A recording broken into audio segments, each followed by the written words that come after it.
እሱን ብቻ በማሰብ ለዛች ደቂቃ ለ24 ሰዓት የሚሆን ለ12 ሰዓት እሱን ብቻ በማሰብ አይምሮአችን ሌላ ነገር እንዳያስብ ልክ ጋሪ እንደሚጎቱት ፈረስ በዚህና በዚህ የሆነ ነገር ተደርጎበት ግራና ቀኝ እንዳይመለከት መከለያ ተደርጎበት እንዳለ እኛም ራሳችንን አንድ ነገር ላይ ብቻ እናቆየዋለን ማለት ነው። ስለዚህ ሁለተኛው ምንድነው? ከእግዚአብሔር ጋር ከአምላካችን ጋር ለመነጋገር ለቀናት በጸሎት የምንተጋበት ወይ የምንጋደልበት ቆይታ ነው ማለት ነው። ሱባኤ የሚለየው ከጸሎት በዚህ ነው። ሌላው የሱባኤ ስለ አንድ ጉዳያችን አንድ ነገር ብቻ በመጠየቅ እግዚአብሔርን ጠይቀን መልስ የምናገኝበት ነው። ቅድም ያልኳችሁ በአንድ ቦታ ብቻ በመቆየት ነው። ይሄኛው ደግሞ ስለ አንድ ነገር ብቻ ወይም ስለ ሁለት ነገር። አሁን ጸሎት ስንጸልይ ሰላም ያልከኝ ሰላም አሳድረኝ ምናምን ብለን እንወጣለን። ምንም ነገር ፈተና ቢገጥመን የጸለይነው ጸሎትና የሚጠብቀን መልአክ በብዙ ነገር ሊጠብቀን ይችላል።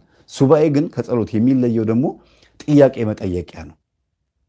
አንድ ጥያቄ ወይም ሁለት ጥያቄ ቢበዛ ምናልባት ብዙ ጊዜ ብዙ አይጠየቅም። ያው አንድ ወይ ሁለት ጥያቄ ነው የሚጠየቀው። አንድ ስለ ራስ፣ አንድ ደግሞ ከኛ ውጭ ስላለ አንድ ጉዳይ እና እሱን ጠይቀን እሱን እንዲመልስልን ነው የምንፈልገው። ትኩረታችንና ጸሎታችን ድግግሞሹ በቀን በቀን በየሰዓቱ 3 ሰዓት 6 ሰዓት 9 ሰዓትና 11 ሰዓት በምንጸልይበት ሰዓት የምናስበው ይሄንን ነው። ቢቻል እንዳንረሳው ወይም ደግሞ ሐሳባችን ሌላ ነገር ላይ እንዳይዘባርቅና ጥያቄዎቻችን ብዙ እንዳይሆኑ በወረቀት እንጽፈውና በፕላስተር አድርገን የእመቤታችን እጅ ላይ እንለጥፈዋለን። እኔ ብዙ ጊዜ የተሳካልኝ ይሄ ነው። ከአባቶችም ያየሁት ምን ያደርጋሉ አባቶች በመጽሐፍ ላይ በወረቀት ይጽፉትና በገድል ውስጥ ያደርጉና ስዕለ ማርያም ጋር ያስቀምጡታል። ሊጸልዩ ሲሉ ገልጠው እኔ የምፈልገው ይሄንን ነው፣ ይሄን ጉዳይ ፈጽሚልኝ ብለው እመቤታችንን ወይም ቅዱሳን መላእክትን በተለይ የቅዱስ ሚካኤል ስዕል ስርና የእመቤታችን ስዕል ስር ነው ሱባኤ የተለመደው በኢትዮጵያ። በሌላው ዓለም ላይ ብዙ ያው እንትን አለ። በኢትዮጵያ ግን የቅዱስ ሚካኤል ስዕል ስር እና የእመቤታችን ስዕል ስር ሱባኤ አማላጅ ስለሚያስፈልገው ቀጥታ አምላክን ማናገር እንችላለን፣ ይቻላል። ግን ነቢዩ ዳንኤልም ቢሆን በትንቢተ ዳንኤል ምዕራፍ 10 ላይ ምንም ነገር አልበላሁም፣ ጽሉላት የሚባሉ ነገሮች በአፌ ማለፊያ ምግብም አልገባም፣ ግን እግዚአብሔር መልአኩን ልኮ አጽናናኝ ብሎ እንዳለ እኛ አማላጆች ያስፈልጉናል። ሱባኤ በሚገባበት ሰዓት እንትኖቻችን ጥያቄዎቻችን ወስደው እንደ ዕጣን የሚያሳርጉልን መላእክቶች ስለሆኑ ቅዱሳን ስለሆኑ ቀጥታ ከአምላክ ጋር የምንገናኝበት አቅም የለንም። ኃጢአተኛ ነኝ በደለኛ ነኝ ብለን ራሳችንን ዝቅ አድርገን በውዳሴ አምላክ ጸሎት በኩል ነው እግዚአብሔርን የምናገኘው፣ የቅዱሳን መልጃ ረድቶን ማለት ነው። ስለዚህ ጥያቄዎቻችን በሙሉ ምን ይሆናሉ ማለት ነው? ቀጥታ ወደ ቅዱሳን ይሆናል። ለጥፈን ወይም ደግሞ በገድል ውስጥ አድርገን እናስቀምጠዋለን። ልንጸልይ ልክ ስንል ምን እናደርጋለን? አውጥተን እናነበዋለን ማለት ነው። እኔ የምፈልገው ይሄንን ነው። እግዚአብሔር ሆይ እኔ ኃጢአተኛና በደለኛ ይህን ጠይቄሃለሁ።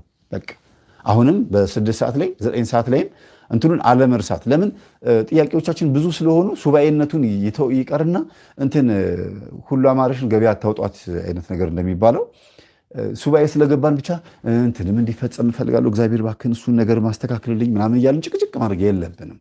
ሱባኤ አንድ ወይ ሁለት ነገር ነው የሚጠየቀው። የቤተሰብ ሰላም ሁልጊዜ ይጠየቃል። ባይዘዌ ሱባኤ የገባ ሰው ለምሳሌ የፍርድ ቤት ኬዝ ቢኖረው፣ የሀገር ጉዳይ ቢኖረው፣ የሆነ በጣም የመስሪያ ቤት ምናምን ጉዳይ ቢኖረው፣ ትዳርን ጉዳይ ቢኖረው፣ ግን ጎን ለጎን ሁልጊዜ የቤተሰብ ሰላም ጠብቅ ተብሎ ደግሞ ከሱባኤ ጥያቄ ውጪ አብራ የምትጠየቃለች የማትጻፍ ምንድነው? የቤተሰቤን ሰላም፣ በዙሪያ ያሉትን ሰዎች ሰላም ጠብቅልኝ ይባላል። ለምን? ሱባኤያችን መልስ እንዳይመለስ የሚያደርገው እኛ ውስጥ ያለው ጥላቻ፣ ክፋትና ተንኮል ወይም ቂም፣ በቀለኝነት፣ አኩራፊነት ከጎረቤቶቻችን ጋር የስማማና እንዳያርግ ጸሎቶቻችንን ከደመና በታች ያደርግብናል። እና በዙሪያችን ያለውን ሰላም ማስጠበቅ፣ የውስጣችንን ሰላም ማስጠበቅ የግዴታ ያስፈልጋል ማለት ነው። እሺ ጥያቄዎቻችሁን አሁን አትጠይቁ። ልክ ስጨርሰው መጠየቅ ትጀምራላችሁ። ኮፒ ፔስት እያደረጋችሁ በኋላ መጠየቅ ትችላላችሁ። አሁን ግን ዝም ብላችሁ አዳምጡ። ስለዚህ ሱባኤ ምንድን ነው ሲባል ጸሎት ነው። ሁለተኛ ደግሞ ከአምላክ ጋር የምንነጋገርበት ለቀናት ብቻ ወስነን የምንነጋገርበት ነው። ቀጥሎ ደግሞ አንድ ጥያቄ ወይም ሁለት ጥያቄ ብቻ የምንጠይቅበት የተለየ ጥያቄ የምናቀርብበት ጸሎት ነው ማለት ነው። ሱባኤ ከጸሎት ክፍሎች ውስጥ አንዱ ነው። ይሄን በደንብ ያዙ። የቃሉን ትርጉም እንየው እስቲ። ሱባኤ ማለት ምን ማለት ነው የሚለውን 7 ከሚለው የግዕዝ ወይም የሱባ ቋንቋ የመጣ ነው። ያው የሱባና የግዕዝ ቋንቋ የተለያዩ ቢሆኑም ግን በግዕዝ ውስጥም ግስ አለው። ጳጳስ ለምሳሌ የግሪክ ወይም አርማይክ ቋንቋ ይሆንና ጳጳሰ ስንል ጳጳስ ሆነ ብለን በግዕዝ ውስጥ ጳጳሳት እንለዋለን። ግን ቃሉ የሌሎች ሀገር ይሆንና በግዕዝ ግስ ውስጥ እናባዛዋለን ማለት ነው። ስለዚህ ሱባኤ የሚለው 7 የሚለውን ቃል ያመጣል። ግን ቃልነቱ ሱባኤ የሚለው ቃል በግዕዝም ነው፣ በሌሎችም አገሮችም በተመሳሳይ ነው። 7 የሚለውን ቃል በዕብራይስጥም ሻባት ወይም ደግሞ ሻባ ይሉታል። ብዙ አይነት ትርጉሞች አሉት በሁሉም ቋንቋ። በእንግሊዝኛም ሰበን ነው የሚሉት። እዛው ቤት ነው፣ ሰቤት ውስጥ ነው ያለው። ሰው የሚለውም ስም የመጣው ከዛ ነው። ሰው ማለት 7 ማለት ነው። 4 ከምድር 3 ከሰማይ ባህሪ የተዋሃደ የ7 ነገሮች ውጤት ማለት ነው። ከእሳት፣ ከንፋስ፣ ከውሃ፣ ከአፈር 4ቱ ከምድር፣ 3ቱ ደግሞ ሕያዊት፣ ለባዊትና ነባቢት ወይም ዘላለማዊት ተናጋሪና ሕይወት ወይም ደግሞ አስተዋይ የሆነች ማለት ነው። እነዚህ 7 ነገሮች ተዋህደው ሰው 7 ተብሏል። እዚህ ጋርም ደግሞ ሱባኤ የተባለው 7 ከሚለው የመጣ ነው። 7 ደግሞ ፍጹም ቁጥር ነው። እግዚአብሔር አምላካችን ይሄንን ለምን ለዚህ ቃል እንድንጠቀምበት አደረገ የሚለውን እናያለን። ዘፍጥረት ምዕራፍ 2 ቁጥር 2 ላይ እግዚአብሔርም የሰራውን ስራ በሰባተኛው ቀን ፈጸመ፣ በሰባተኛውም ቀን ከሰራው ስራ ሁሉ አረፈ ስለሚል እኛም 7 ቀን ጸልየን ሰባተኛው ቀን ላይ እናርፋለን። 6 ቀን ጸልየን የተፈጠርንበት ጉዳይ የተገኘነው በ6 ቀን ነው። 6ኛው ቀን ላይ ነው። በሰባተኛው ቀን ላይ ደግሞ መልሳችንን እንጠብቃለን። የሚሆነው ይሆናል ማለት ነው። ስለዚህ 7 ፍጹም ቁጥር ስለሆነ ሱባኤ የተባለ የምንደክመው ድካም ሳይሆን 6ቱን ቀን ልፋታችንን የ6 ቀን መድከማችንን ሳይሆን አባቶቻችን እንዲያስቡ ያደርገው እንትኑ ላይ ነው። 7ኛው ቀን ላይ ወይም ደግሞ እግዚአብሔር ያደርግልኛል፣ ይፈጽምልኛል፣ የጠየኩትን ይሰጠኛል የሚለው ላይ ነው ቃሉን ያሳረፉት። 7 የሚለው ላይ ነው ያሳረፉት ማለት ነው። መዝሙር 118 ቁጥር 164 ላይ ስለ ጽድቅህ ፍርድ 7 ጊዜ በቀን አመሰግንሃለሁ ይላል።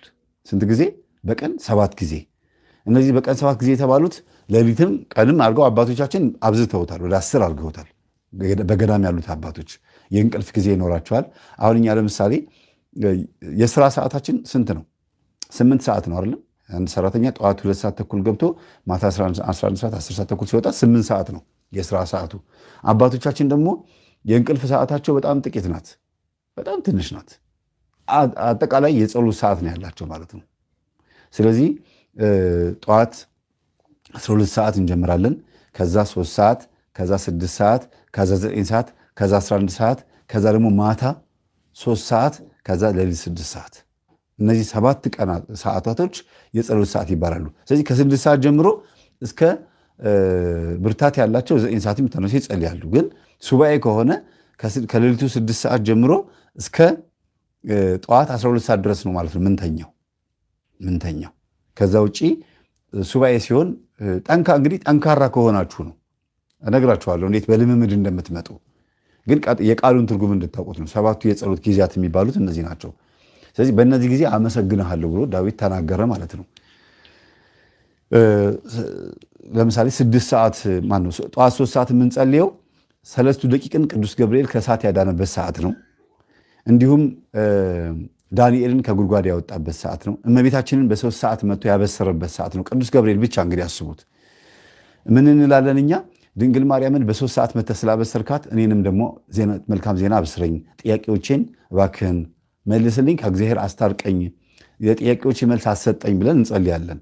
3 ደቂቅን ከእሳት እንዳዳንካቸው እኔንም ደግሞ በዚህ ሰዓት ከእሳት ከመከራ ካለሁበት ችግር አድነኝ እንላለን። እንደገና 3 ሰዓት ላይ ኢየሱስ ክርስቶስ ዓለምን ሊፈርድባት ሊያጠፋ የሚመጣበት ሰዓት ነው። በሰንበት ቀን መጋቢት 29 ይላሉ አባቶች በጣም እየረቀቁ ሲመጡ። ስለዚህ በዚህ ሰዓት ደግሞ ኢየሱስ ክርስቶስ ሊፈርድ ነው የሚመጣውና አንተ ልትፈርድ ከመምጣት በፊት በሕይወቴ ላይ ያለውን መከራ አስወግደህ የሚፈርድብኝን ዲያብሎስን አንተ ፍረድበት፣ በእኔ ላይ ያለውን መከራ በሙሉ አስወግድልኝ ብለን እንጸልያለን። ጠዋት 3 ሰዓት ኢየሱስ ክርስቶስ የተገረፈበት ሰዓት ነው። ርኩሳን መናፍስት በእኔ ላይ አንተ ላይ ግርፋት እንዳመጡብህ ለእኔ ስትል እንደተገረፍከው እኔን ደግሞ የአጋንንትን ግርፋት ከኔ ላይ አርቅልኝ ብለን እንጸልያለን። ብዙ ነው። 3 ሰዓት ላይ በጣም ብዙ ነገሮች ማለት ይቻላል። እንዲሁም 6 ሰዓት አጋንንት የሚሰለጥንበት ሰዓት ነው። አጋንንት ሰዎችን ለማጥቃት ሰውም የሚዳከምበት ሰዓት ስለሆነ ጠራራ ፀሐይም ስለሆነ በዚህ ሰዓት አጋንንት እንዳያጠምዱኝ አንተ ተከላከለልኝ እንላለን። የተቸነከረበትም ሰዓት ስለሆነ ደግሞ ኢየሱስ ክርስቶስ እኔ ላይ ያለውን ችንካር ንቀልልኝ፣ ርኩሳን መናፍስት እኔን ከስጋ ፍላጎቴ ጋር አጣብቀውኝ ቸንክረውኛልና አርቅልኝ እንላለን፣ እንጸልያለን ማለት ነው። ሱባኤ ሲሆን ደግሞ ከሱባኤው ጋር በተገናኘ ያንን እናያይዘዋለን። 9 ሰዓት ሲሆን አንደኛ ድንግል ማርያም የተሰጠችበት እናት ሆና የተሰጠችበት አደራ ብሎ ዮሐንስ የተረከበበትም ሰዓት ነው። እንዲሁም ተፈጸመ ያለበት ሰዓት ነው። 13ቱን ሕማማት የተናገረበት፣ 7ቱን ቃላት የተናገረበት፣ 13 ሕማም ምልክቶች የታዩበት፣ ፀሐይ የጨለመችበት፣ ጨረቃ ደም የለበሰችበት፣ ከዋክብት የረገፉበት፣ የቤተ መቅደስ መጋረጃ፣ በጣም ብዙ ነገሮች የተከናወኑበት ሰዓት ነው። እንደገና ደግሞ ሁሉም ሕዝብ ይሰቀል ብለው ጮሆበት ከተሰቀለ ከ6 ሰዓት ጀምሮ እስከ 9 ሰዓት ድረስ ቆይቶ 9 ሰዓት ላይ ሁሉም ጭር ብሎ ድንግል ማርያምና ማርያም መቅደላዊት፣ ማርያም ምንተፍረት፣ ሰሎሜ የድንግል ማርያም እህት እንዲሁም ደግሞ ሌሎቹም ዮሐንስም የነ ያዕቆብ የነ ዮሐንስ እናት ማርያምም ጭምር የተገኙበት ነው እና በዛ ሰዓት እኛም እንደ አንድ ሱባኤ ቆጥረን እንደ አንድ የጸሎት ፕሮግራም ቆጥረን እግዚአብሔር ሆይ ሁሉም ሰው ስላንተ ያስባል፣ እኔ ደግሞ ስለ ኃጢአቴ እያሰብኩኝ ድንግል ማርያምን ሰጥተኸኛልና በዚህ ሰዓት ድንግል ማርያምን ስለሰጠኸኝ ስለሷ ስትል ማረኝ እንላለን። ሁሉም ሰው ድንግል ማርያም ትቷት ሄዷል። በመስቀል እግር ስር ደሙ እየፈሰሰ እያለቀሰች የተገኘችው ድንግል ማርያም ናት። በዛ ሰዓት በ9 ሰዓት ማለት ነው። ስለዚህ ስለ ድንግል ማርያም ብለህ ጸጥ ባለበት ሰዓት ላይ ድንግል ማርያምን ለዮሐንስ እንደሰጠኸው ለእኔም አሁን ጸጥ ባልኩበት በዚህ ሰዓት ምንም ነገር ማሰብ በማልፈልግበት ሰዓት አንተ ስለ ድንግል ማርያም ብለህ የችግሮች መፍትሄ የሆነውን ነገር ስጠኝ እንላለን። 11 ሰዓት ደግሞ 11ኛው ሰዓት ይባላል። ወደ መቃብር የገባበት ሞትን ሊያሸንፍ ሞትን ድል ሊያደርግበት ሊቀማው ሙታንን በሙሉ ሊቀማው ሰዎችን እየቀበረ ወደ መቃብር ስጋቸውን ነፍሳቸውን ወደ ሲኦል ያደርግ የነበረውን የሞት መንፈስ ኢየሱስ ክርስቶስን ሞት ላይ መቃብር ላይ ማስቀረት ስላልቻለ ያንን ድል ያደርግ እንደገባ እኔም ደግሞ ሞት ታውጆብኛልና በጎረቤት በጓደኛ በዘመድ በተለያዩ ሰዎች መተት እየተወረወረብኝ ብዙ ነገሮች ተሰቃይቻለሁና አንተ መቃብር ድረስ ገብተህ ሞትን እንዲያስከ ሁሉ በስጋዬ መቃብር ላይ በስጋዬ ላይ ገብተህ ደግሞ አንተ ስራህን ስራ በሉት። ስጋ አንዳንድ ጊዜ እንደ መቃብር ይቆጠራል። ለምን ምን ማለት ነው? ከታፈንበት መውጣት ካልቻለን መቃብር ነው። ነፍሳችን ተቀብራለች ማለት ነው። በዛ ውስጥ ስጋ በኃጢአት ሲቆሽሽ በኃጢአት ሲግማማ ነፍስ ስራዋ መስራት አትችልም። መልካም ህልም ማሳየት አትችልም። ሁልጊዜ ጭንቀት ነው። በመጠጥ በመብላት በመስከር በመዘሞት በመስረቅ በሌብነት በዘረኝነት በተለያየ አይነት ነገር ስጋ ኃጢአት ውስጥ ሲገባ ነፍስ ትታፈናለች። ከስጋ መቃብር ውስጥ ነፍሴን አውጣልኝ ስጋዬንም አጽዳልኝ ብለን ለመለየት ለመጸለይ እንዲመቸን 11 ሰዓት ላይ ይህንን እንጸልያለን። ስለዚህ ምን እንላለን? በስጋ የመቃብር ውስጥ የተቀበረችዋን ነፍሴን እባክህን ጌታ ሆይ አድንልኝ ብለን እንጸልያለን። ኃጢአቴንም አስወግድልኝ እንላለን። ስለዚህ የሰባት ትርጉሙ ይሄ ነው። ማታ 3 ሰዓት የምንጸልየው ደግሞ ወደ እንቅልፍ ስንሄድ በልዑል መጠጊያ የሚኖር ሁሉም በሚችል አምላክ ጥላ ውስጥ ያድራል ብሎ ንጉሥ ዳዊት በመዝሙር 90 ላይ የተናገረውን ብንችል በቃላችን ይዘን ካልቻለን በግድግዳ ላይ በኤፎር ሳይዝ ለጥፈን ሁልጊዜ እሱን እየጸለይን መተኛት። አንድ ነገር ክርስትና ሕይወት ውስጥ እንትን የሚመጣው መልስ የሚመጣው በድግግሞሽና በጽናት ነው። አንድ ሀቢቹዋል አክሽን የሚሉት አለ። ድግግሞሽ መንፈሳዊ ነገርን በተደጋጋሚ ባሰባችሁት ቁጥር ሁልጊዜ መልስ ይኖረዋል ማለት ነው። አለመሰልቸት ግን በቀና ልብና በንጹህ ማንነት ነው ማለት ነው። በሉቃስ ወንጌል ምዕራፍ 17 ቁጥር 4 ላይ በቀን 7 ጊዜ እንኳ ቢበድልህ በቀን 7 ጊዜ ተጸጸትኩኝ እያለ ወደ አንተ ቢመለስ ይቅር በለው ይላል። ቅዱስ ጴጥሮስ የጠየቀው ጥያቄ ነው። አንድ ሰው ቢበድለኝ ስንት ጊዜ ይቅር ልበለው አለ። ጥያቄ ነው የጠየቀው። በቀን 7 ጊዜ እንኳ ቢበድልህ አለ ክርስቶስ ሲናገር። 7 ጊዜ በአንድ ቀን አስቡት። በገባ በወጣ ቁጥር እንደ ይድፋሽ እንደ አንቺስ እንደ መጨረሻሽ እየተባለ ብትራገምም ማለት ነው ክፉ ነገር ብታረግም 7 ጊዜ ቢበድልህ ማለት ያ ነው። መበደል የሚለውን ያዙት። መጀመሪያ ባያችሁ ቁጥር ምን ታየኛለህ አይን ይውጣ እያለ የሚሳደብ ሰው ይኖራል። ወይም የምትሳደብ ጎረቤት፣ አላስቀምጥ ያለ ሰው ሊኖር ይችላል። ክፉ የሆነ አስተሳሰብ ያለ ሰው 7 ጊዜ ቢበድልህ ማለት በየጸሎት ሰዓትህ ማለት ነው። ቢበድልህ በቀን 7 ጊዜ ተጸጸትኩ ብሎ ደግሞ እንደገና ቢመጣ ወደ አንተ ቢመጣ ይላል ቢመለስ ይላል ይቅር በለው። ደስ ሲል 7 ቁጥር ፍጹም ነው ማለት ነው። ስለዚህ ነው ሱባኤ ያስፈለገው። 7 የሚለው ቃል ፍጹም ስለሆነ ከሱባኤ ጋር በጣም ያገናኘዋል ማለት ነው።